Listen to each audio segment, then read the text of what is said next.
Today we have the 2022 Hyundai Ioniq 5. This vehicle has done just over 60,000 miles. It has an automatic transmission and a fully electric motor.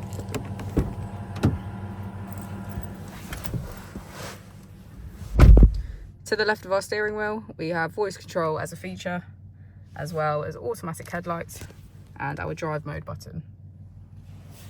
Moving on to our screen, we can access our button settings, media, which includes Apple and Android CarPlay, navigation and map.